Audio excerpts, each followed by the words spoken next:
እስራኤል ሁለተኛ ዙር የተኩስ አቁም ስምምነት ከመጀመር ውጪ ሌላ አማራጭ የላትም ሲል ሐማስ አስታወቀ። 15 ወራትን የዘለቀው የእስራኤልና የሐማስ ጦርነት ከመካከለኛው ምስራቅ ቀጠና ተሻግሮ የዓለምን ፖለቲካ ሚዛን ማዛባቱ የሚታወስ ሲሆን በካታር አሸማጋይነት የተኩስ አቁም ስምምነት ከተደረሰ በኋላ ተስፋና ስጋትን ያዘለ ሆኖ እንደቀጠለ ይገኛል። ከሰሞኑ ታጋቾችና የእስረኞችን ልውውጥ ሲያደርጉ የቆዩት ሁለቱ ወገኖች ዛሬም ቀጥለው ውለዋል። በመጀመሪያው ዙር ተኩስ አቁም ስምምነት መሰረት ቀሪ 4 የእስራኤላውያን ታጋቾች አስክሬን ሐማስ ለቀይ መስቀል ማስረከቡን የቴል አቪቭ ባለስልጣናት አስታውቀዋል። በምትኩ እስራኤል ከ600 በላይ ፍልስጤማውያን እስረኞችን በግብጽ በዌስት ባንክና በጋዛ በኩል መልቀቋን ዓለም አቀፍ መገናኛ ብዙሃን ዘግበውታል። ወትሮ በርካታ ቁጥር ያላቸው ሰዎች በታደሙበትና የመድረክ ትዕይንቶች ከተካሄዱ በኋላ ታጋቾችን የሚያስረክበው ሐማስ ከእስራኤልና አጋሮቿ ክስና ወቀሳ ሲቀርብበት ቆይቷል። ይሁን እንጂ ሐማስ ዛሬ ላይ ይህንን ድርጊቱን አርሞ ታይቷል።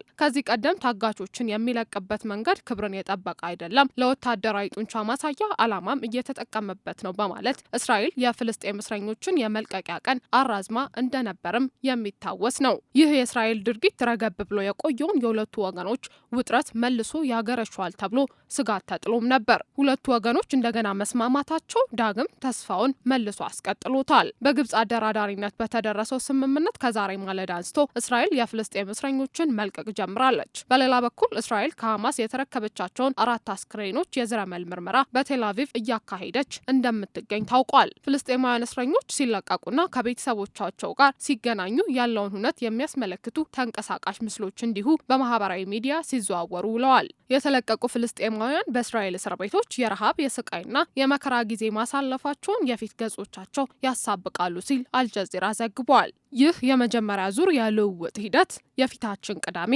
መጠናቀቂያውም ነው ተብሏል። ሐማስ የመጀመሪያው ዙር የተኩስ አቁም ስምምነት መጠናቀቁን ተከትሎ ሁለተኛው ዙር ለመጀመር ዝግጁ መሆኑን አሳውቋል። ባለፉት ቀናት ድርድሩን የማራዘም አዝማሚያ ባሳየችው እስራኤል በኩል ግን የሁለተኛው ዙር ስምምነት ተፈጻሚነትን በተመለከተ የተባለ ነገር የለም። የስምምነቱ ሁለተኛ ዙር በእስራኤልና ሐማስ ዘላቂ ተኩስ አቁም የሚያደርግ ቀሪ 59 ታጋቾች የሚመለሱበትና የእስራኤል ጦር ከጋዛ ጠቅልሎ በሚወጣበት ዙሪያ እንደነበር ተነግሯል። ሐማስ ዝግጁነቱን በገለጸበት በዚህ ሰዓት የእስራኤሉ ጠቅላይ ሚኒስትር ቤንያሚን ኔታንያሁ የሁለተኛውን ዙር ላለመፈጸም አማራጭ የላቸውም እየተባለ ይገኛል። የእስራኤል ሕዝብ የታጋች ቤተሰቦች ከአሸማጋይ ሀገራትና ከእስራኤል ወዳጅ ሀገር አሜሪካና ከሌሎች አቅጣጫዎች የሚደርስባቸው ግፊት ስምምነቱን ገቢራዊ ለማድረግ ያስገድዳቸዋል ሲሉ የፖለቲካ ተንታኞች ይናገራሉ።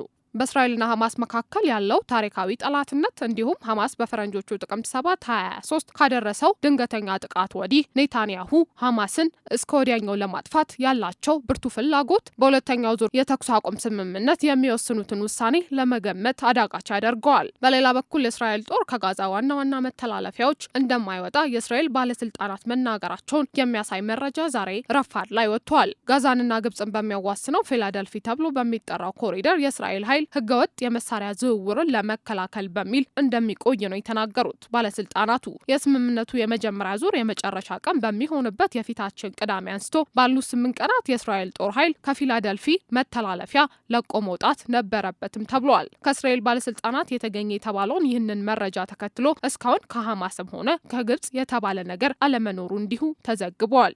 ነገር ግን ሐማስ የሁለተኛው ዙር ስምምነት ገቢራዊነትን በተመለከተ ዝግጁነቱን ባለፉት ቀናት ሲገልጽ አክሎም እውን የሚሆነው እስራኤል ለስምምነቱ በምታሳየው ቁርጠኝነት መሆኑን ሲገልጽ ቆይቷል።